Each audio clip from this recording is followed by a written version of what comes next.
বর্ষা উৎসবের সাথে আমাদের সাংস্কৃতিক অঙ্গনের একটা যোগসূত্র রয়েছে। এই বর্ষা উৎসবকে আমরা নানাভাবে উদযাপন করি গান, নাচ, আবৃত্তির মাধ্যমে। এবং বর্ষার সাথে কিন্তু আমাদের সারা দেশের প্রকৃতি একটা নতুন ছন্দে মেতে ওঠে, সবুজে পরিণত হয়।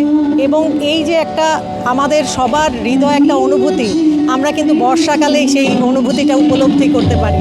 এই বর্ষা উৎসবকে নিয়ে আসলে আমাদের অনেক আনন্দ থাকে, আমাদের বেদনা থাকে, আমাদের মনের মধ্যে যত রকম আলোড়ন চলে সেটা কিন্তু আমরা বর্ষার সময় আসলে অনুভব করি।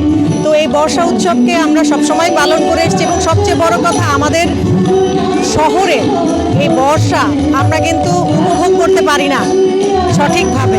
আমরা গ্রামাঞ্চলে যেরকম বর্ষার একটা আনন্দ আমরা পাই, শহরে কিন্তু আমরা সেটা পাই না।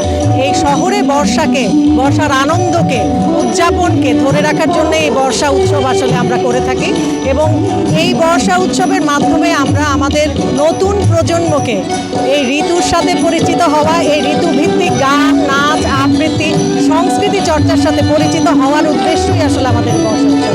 আমরা চাই এই বর্ষা উৎসবে আরও জনসমাগম হোক এবং আমাদের দেশের এই যে 6 ঋতুর বাংলাদেশ, তার মধ্যে বর্ষা উৎসবটা সবচেয়ে বেশি আমি বলবো ঐতিহ্যমণ্ডিত, সাংস্কৃতিক অঙ্গনের দিক থেকে, সাহিত্যের দিক থেকে এবং প্রাকৃতিক সৌন্দর্যের দিক থেকে।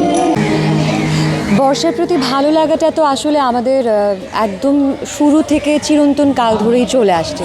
কারণ যেহেতু আমাদের প্রকৃতিটা একটু ষড়ঋতুর দেশ, বাট দেখা যায় বেশিরভাগ সময় আমাদের একটা শুষ্ক আবহাওয়াটা বেশি থাকে এবং গ্রীষ্মের পরে যখন রুক্ষতার পরে আমাদের কাছে বর্ষা আসে, সেটা বরাবরই আমাদের কাছে আনন্দের। আর যদি আমরা এখনকার আমাদের আবহাওয়ার কথা বলতে যাই, এখন তো আমরা দেখতেই পাচ্ছি আমরা হিট ওয়েভের মধ্য দিয়ে যাচ্ছি। তো সেখানে বর্ষা আমাদের শরীরে এবং মনে একটা প্রাণের সঞ্চার নিয়ে আসে।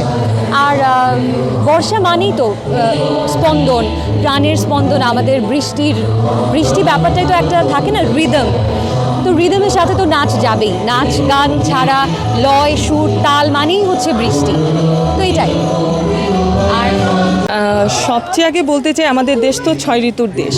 তো বর্ষা অন্যতম একটি ঋতু, যাকে আমরা উৎসব হিসেবে পালন করছি। এটা আসলে মূলত আমাদের দেশে পালিত হয় মানে বেশিরভাগই পালিত হয় ঢাকা কেন্দ্রিক। কারণ আমাদের যারা ঢাকায় বসবাসরত বাচ্চা থেকে শুরু করে আমরা বড়রা আছি, তারা প্রত্যেকেই আসলে জীবনযাত্রা নিয়ে এতটাই ব্যস্ত হয়ে পড়ি, আসলে এত কিছুর মাঝে এই যে প্রকৃতিকে উদযাপন করা আর হয় না। সেই জিনিসটা চিন্তায় রেখে, মননে রেখেই আসলে এই উৎসবগুলোর সৃষ্টি। এই বসন্ত উৎসব, বর্ষা উৎসব, শরৎ উৎসব, এগুলোর সৃষ্টি। তো এখান থেকে আমরা বার্তা দেই যে প্রকৃতিকে ভালোবাসতে হবে। আমাদের প্রকৃতি অনেক সুন্দর, অনেক মাধুর্যময়। তো এই ঋতুর মাধ্যমে আমরা সবার কাছে পৌঁছে দিতে চাই প্রকৃতিকে বিভিন্ন রূপে। বর্ষাকাল হচ্ছে একটা আনন্দের ঋতু। এই বর্ষাকালে হচ্ছে যে কি মানুষ বৃষ্টিতে ভিজতে পছন্দ করে। পার্সোনালি আমার হচ্ছে বর্ষাকাল একদম পছন্দ, আমার মতো অনেক মানুষেরই পছন্দ। আর হচ্ছে এই সুন্দর বর্ষাকালকে বরণ করার জন্য হচ্ছে এই প্রোগ্রামটা আয়োজিত করা হয়েছে। আমরা হচ্ছে একটা নৃত্য করেছি, যে নৃত্যটা হচ্ছে অনেক আনন্দের।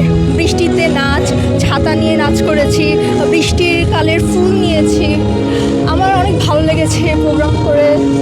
আমি চাই যে কি সবাই যেন এরকম প্রোগ্রাম আসুক দেখতে, আরও হচ্ছে যে কি ঋতুটাকে সবাই সুন্দরভাবে বরণ করুক। Thank you.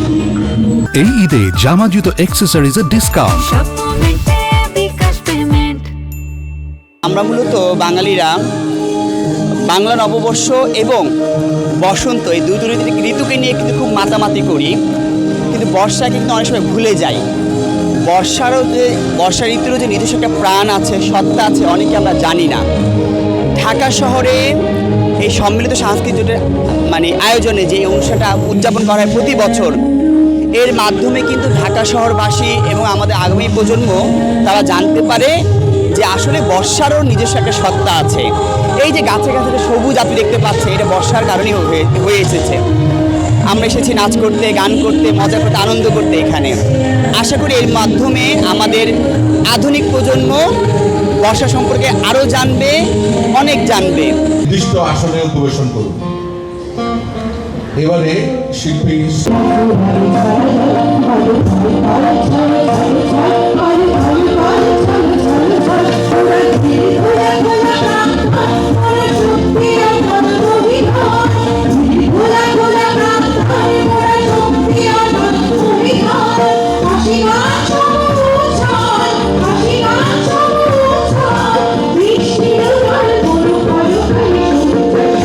বলে বলে